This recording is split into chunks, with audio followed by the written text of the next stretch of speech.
बिस्मिल्लाहिर्रहमानिर्रहीम। Dear students, आज हम लास्ट टॉपिक पढ़ेंगे यूजिंग द साइंटिफिक मेथड का।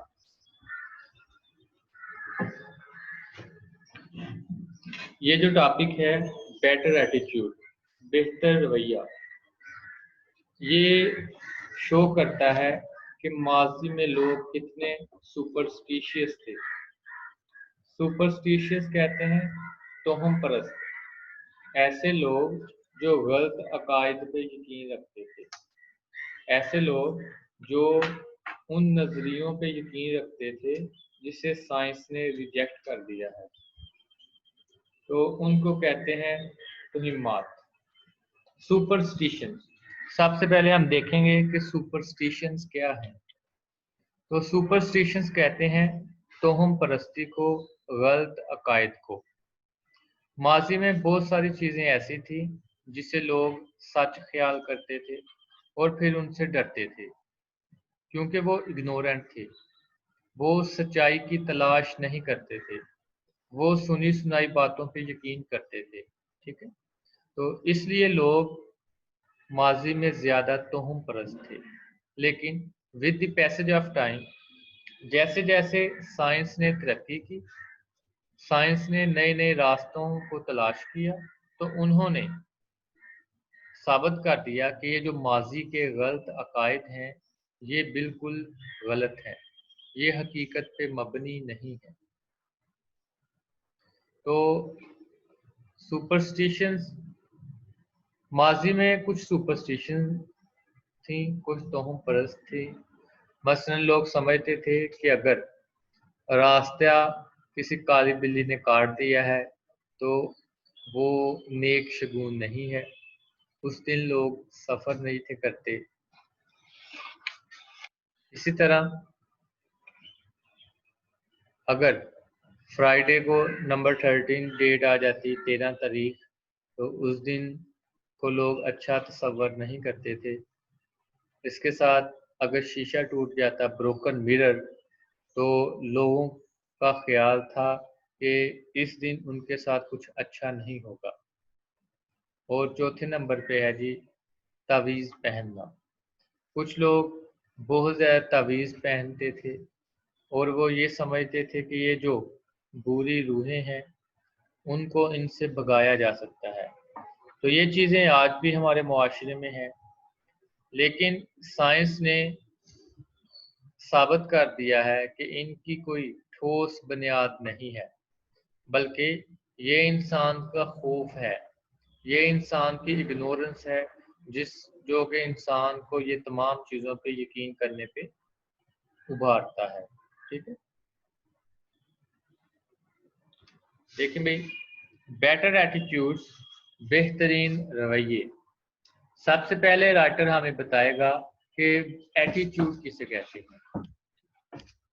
तो देखें, बाय एन एटीट्यूड, रवैये से मुराद, वी मीन, रवैये से हमारी मुराद, द वे, वो तरीका है, we feel toward some idea, जिससे हम किसी ख्याल को महसूस करते हैं, और सम इवेंट, या किसी वाक़े को। तो राइटर कहता है कि रवैये से मुराद ऐसा एहसास है जिससे हम किसी ख्याल को या किसी वाक़े को महसूस करते हैं, उसे हम एटीट्यूड कहते हैं। अब देखें, हर इंसान का एटीट्यूड डिफरेंट है, हर इंसान का रवैया मुख्तलिफ है, हर इंसान का जो सोचने का तरीका वो मुख्तलिफ है। ठीक है,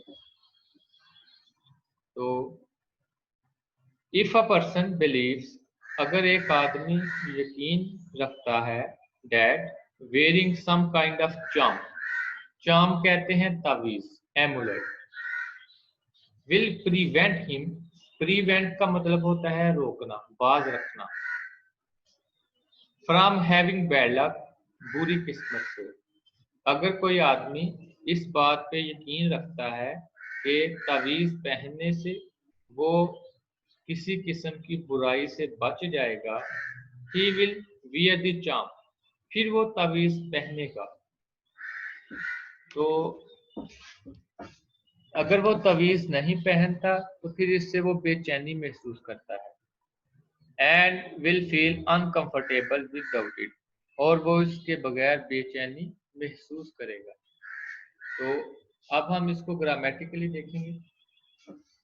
इफ अ पर्सन, अब आपको पता कि ऐसा सेंटेंस जो इफ से स्टार्ट हो रहा हो उसे हम कहते हैं कंडीशनल सेंटेंस, क्योंकि इसमें शर्त पाई जाती है, कंडीशन पाई जाती है। और ऐसे सेंटेंसेस आपको पता है कि इनकी दो क्लासेस होती हैं, एक इफ क्लास और एक मेन क्लास। तो आज हम पढ़ेंगे first conditional sentence. First conditional sentence, अब इसका स्ट्रक्चर क्या है। पहली क्लास जो इफ क्लास है इसमें हम प्रेजेंट इंडेफिनिट यूज करते हैं, और जो मेन क्लास है उसमें हम सिंपल फ्यूचर या फ्यूचर इंडेफिनिट कह सकते हैं वो इस्तेमाल करते हैं। तो ये है फर्स्ट कंडीशनल सेंटेंस का स्ट्रक्चर। आगे मैं आपको कुछ एग्जांपल बताता हूँ। मसलन आप कहते हैं जी, इफ ही वर्क्स हार्ड, अगर वो मेहनत करेगा, he will pass the examination, तो वो इम्तिहान पास कर लेगा। अब देखें इफ वाली जो क्लास है इसमें प्रेजेंट है, ई के साथ वर्ब के साथ एस यूज हुआ है, इफ ही वर्क्स। और जो मेन क्लास है उसमें विल पास, तो ये सिंपल फ्यूचर इस्तेमाल किया गया है। इसके साथ दूसरी एग्जांपल, अब ये जो इफ क्लास है ये फिक्रे के आगे भी जा सकती है और शुरू में भी इस्तेमाल हो सकती है। जो पहली मिसाल है उसमें इफ क्लास पहले है, जो दूसरी मिसाल है एग्जाम्पल है उसमें इफ क्लास बाद में है। He will get the train if he gets up early in the morning, तो अगर वो सुबह जल्दी उठेगा तो वो ट्रेन पा लेगा। आप देखें इसमें वेरिएशन आ जाती हैं, जो मेन क्लास है उसमें वेरिएशन आ जाती है। मसलन he will pass the examination, पहली मिसाल को देखें तो यहाँ पे फ्यूचर है, तो सम टाइम विल और शैल की जगह मे और माइट भी इस्तेमाल हो सकता है। मसलन if it does not rain they may come, अगर बारिश नहीं होगी तो हो सकता है कि वो आए, तो मे की जगह माइट भी यूज कर सकते हैं। अब पहले एग्जाम्पल में विल था, यहाँ पे मे है। इसी तरह इफ यू आर फ्री, अगर आप आज़ाद हैं, you may leave at once, तो आप जा सकते हैं, कि अगर आप फ्री हैं, अगर आप मसरूफ नहीं तो आप जा सकते हैं। आप देखें पहली जो क्लास है इफ क्लास, इसमें प्रेजेंट इस्तेमाल किया गया है। दूसरी तरफ आप मे भी यूज कर सकते हैं, कैन भी यूज कर सकते हैं। इसी तरह if you want to succeed you must work hard, तो आप मस्ट भी यूज कर सकते हैं, शुड भी यूज कर सकते हैं। तो ये है वेरिएशन। इफ क्लास प्रेजेंट रहेगी और जो मेन क्लास है उसमें हम मे भी यूज कर सकते हैं, माइट भी, कैन भी यूज कर सकते हैं, मस्ट भी, शुड भी। ठीक है। इसके अलावा हम हैड बेटर भी इस्तेमाल कर सकते हैं, और याद रखें कि हैड बेटर के बाद आपने टू इन्फिनिटिव यूज नहीं करना, बेयर इन्फिनिटिव इस्तेमाल करना है। इसके अलावा बाज़ औक़ात फिक्रे जो इफ क्लास है इसमें भी तब्दीली आ जाती है, वेरिएशन होती है। जैसे इफ यू आर लुकिंग, इसमें प्रेजेंट कंटिन्यूस इस्तेमाल हुआ है। ठीक है। You will find it on the table. इसी तरह इफ यू हैव फिनिश्ड, अब प्रेजेंट परफेक्ट यूज हुआ है इफ क्लास में। ठीक है। तो मेन क्लास उसमें वही शैल इस्तेमाल होगा। इसी तरह हमने एक प्रेपोजिशन पढ़ी, verb plus preposition, prevent. Prevent का मतलब होता है रोकना, बाज रखना। तो प्रीवेंट के साथ हम फ्रॉम प्रेपोजिशन इस्तेमाल करते हैं। ठीक है। और प्रेपोजिशन के बाद आपको पता है कि जेरेंड इस्तेमाल होता है। मसलन he try to prevent me to leave, कि उसने मुझे जाने से रोका, मना किया, मना करने की कोशिश की। अब देखिए प्रीवेंट के बाद मी के बाद टू इस्तेमाल हुआ है, तो आपको पता है कि प्रीवेंट के साथ जो प्रेपोजिशन इस्तेमाल होती है वो क्या होती है? फ्रॉम। तो प्रीवेंट फ्रॉम होगा। मसलन he try to prevent me from leaving. अब लिविंग क्यों यूज हुआ है? कि फ्रॉम प्रेपोजिशन है और प्रेपोजिशन के बाद क्या यूज करते हैं? जेरेंट। तो इस फिक्रे को हम ऐसे भी इस्तेमाल कर सकते हैं, he try to prevent me leaving. ठीक है, तो यहाँ पे ये present participle as a present participle इस्तेमाल हुआ है लिविंग।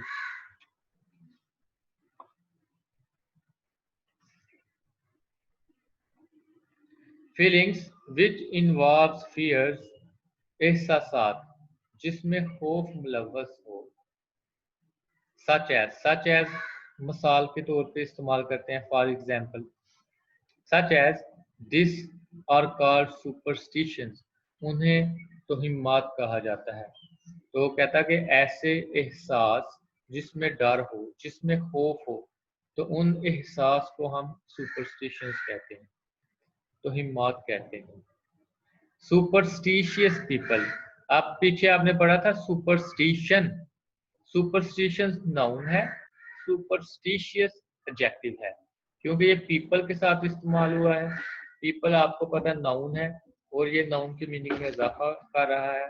तो हम परस्त लोग, बिलीव इन, तो बिलीव के साथ हम इन प्रेपोजिशन इस्तेमाल करते हैं।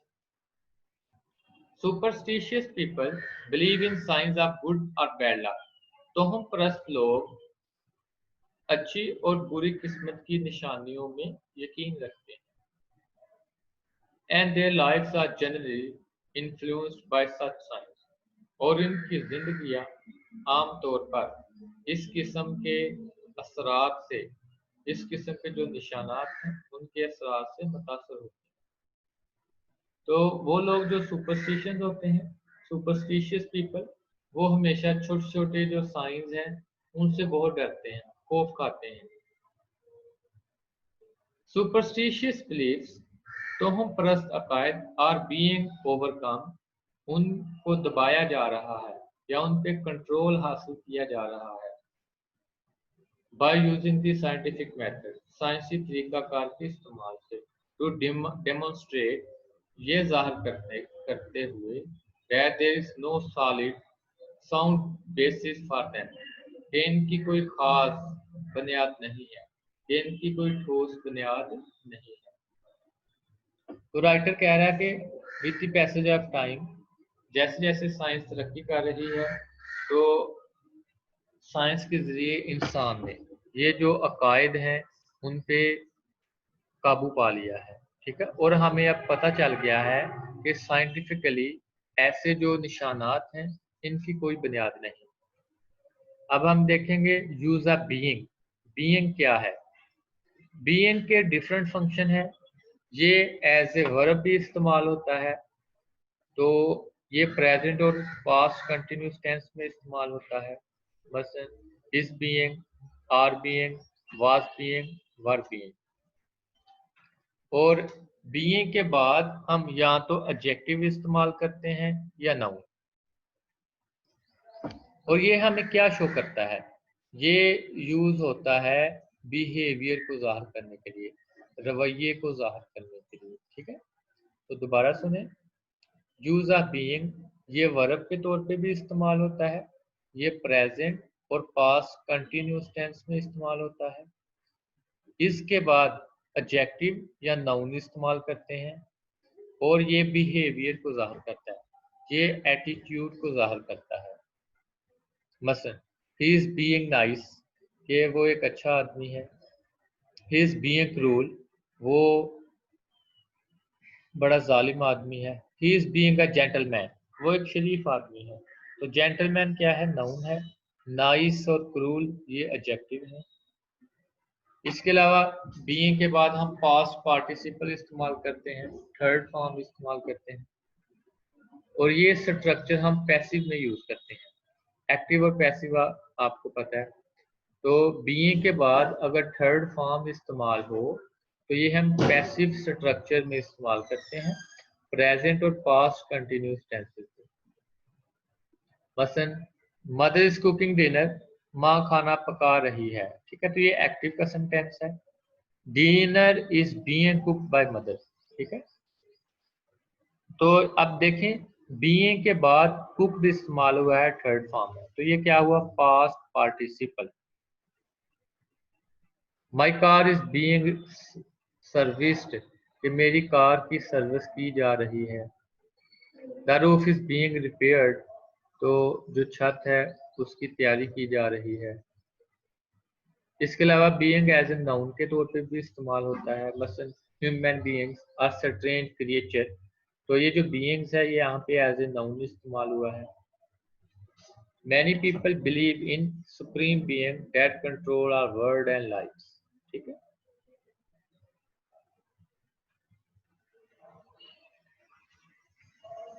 तो ये है यूज ऑफ बीइंग। बीइंग के फिर हमने 3 इस्तेमाल पढ़े। ये एज ए वर्ब के तौर पे इस्तेमाल होता है, बीइंग के बाद पार्टिसिपल भी इस्तेमाल करते हैं, और ये एज ए नाउन के तौर पे भी इस्तेमाल होता है। फ्यू पीपल टुडे, बहुत कम लोग, आज के दौर में बहुत कम लोग, बिलीव, यकीन रखते हैं, that disease are caused by evil spirits, ये जो बीमारियां हैं ये बदरूहों की वजह से होती हैं। तो पहले लोग हर बीमारी को बैड इवल से, इवल स्पिरिट से मुंसलिक करते थे, लेकिन आज हमें पता है कि ऐसा बिल्कुल नहीं है।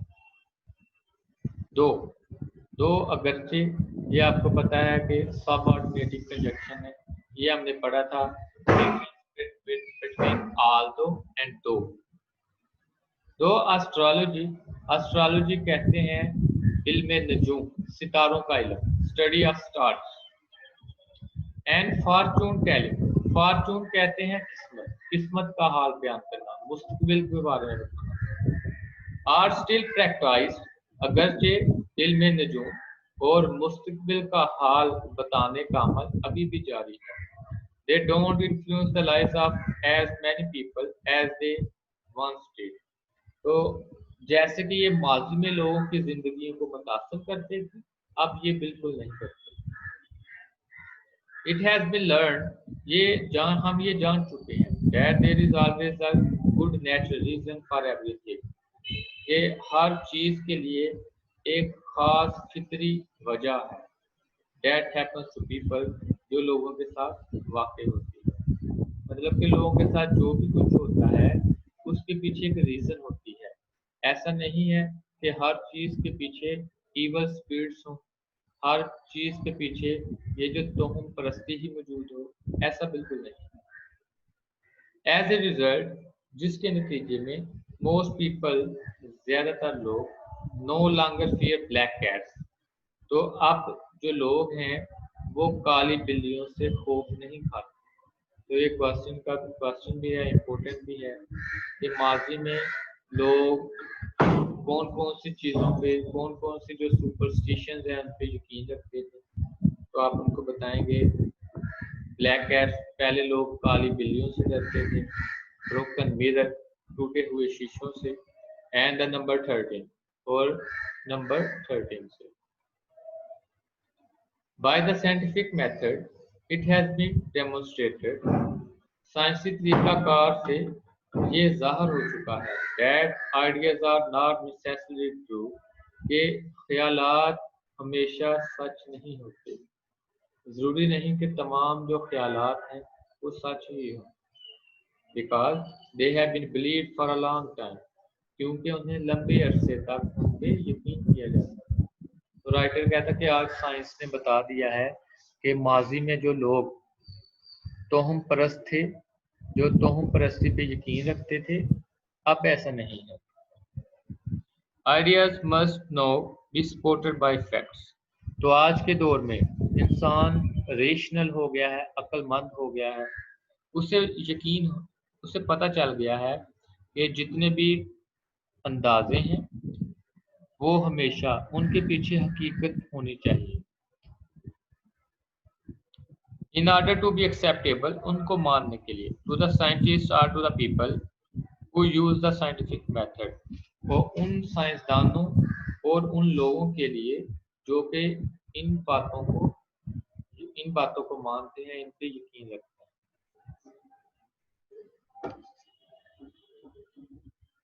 The discoveries of scientist, have helped people develop an attitude of open-mindedness. तो राइटर कहता है साइंसदानों की दरियाफ्तों ने ओपन माइंडेडनेस कहते हैं रोशन ख्याली, जब इंसान का जहन खुल जाता है। साइंसदानों की दरियाफ्तों ने रोशन ख्याली के रवैये को परवान चढ़ाने में लोगों की मदद की है। दे आर मोर विलिंग कहते हैं रेडी, तैयार। They are more willing to look for new truth than to assume that what has been considered true will always be true. वो बेनिस्बत ये फर्ज कर लेने से कि जो कुछ दुरुस्त समझा जा रहा था हमेशा दुरुस्त रहेगा, नई सच्चाइयों को तलाश करने के ज्यादा ख्वाहिशमंद। तो राइटर कहता है कि माजी में जो लोग तोहम परस्ती पे यकीन रखते थे तो साइंस उस पे यकीन नहीं रखती, बल्कि साइंसदान नई नई सच्चाइयों की तलाश में है। वो नई नई जो हॉरिज़ॉन है उनको दरियाफ्त करने की तरफ चल पड़े हैं। Because people have had no change their old ideas as a result of new discoveries made by scientists. तो कहता कि साइंसदानों ने जितनी भी तरक्की की है उसकी वजह से लोगों के जो ख्यालात हैं, पुराने ख्यालात, वो क्या हो गए हैं, तब्दील हो गए।